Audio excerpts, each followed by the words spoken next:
Alain Delon au soutien de Bernard Tapie.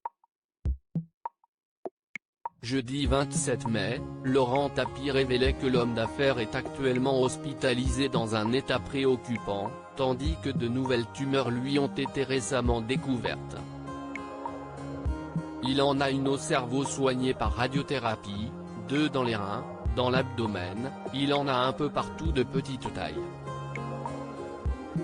Il a de la chimiothérapie, de l'immunothérapie, avait-il ainsi décrit, précisant que Bernard Tapie avait subi une intervention chirurgicale, avec toutefois, des chances statistiques, qui sont, à ce stade-là épouvantables. Toutefois, si l'ancien patron de l'homme est au plus mal, beaucoup croient à son rétablissement, lui qui a toujours déjoué les statistiques. Notamment Alain Delon, qui lui adressait son soutien sur LCI. Je lui souhaite d'avoir du courage, a-t-il ainsi confié, précisant avoir entendu dire qu'il n'avait pas de risque de mourir, et attribuant même à Bernard Tapie une force de caractère superbe.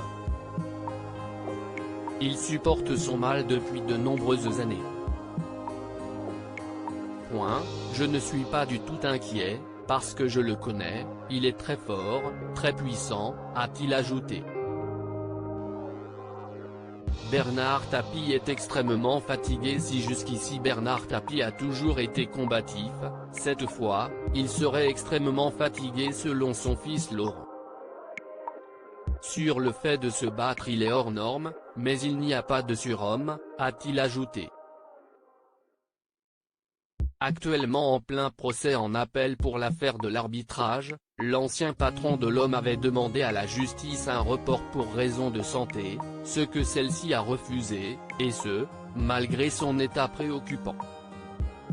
Une décision qui ne passe pas auprès de ses proches, tandis que de son côté, Bernard Tapie n'a pas voulu prendre de traitement extrêmement intrusif pour avoir toute sa tête, être réactif lors des débats. Il s'était préparé, précise son fils. Mais une chose est sûre, il pourra compter sur Alain Delon si nouvelle bataille il y a, comme l'a précisé l'acteur.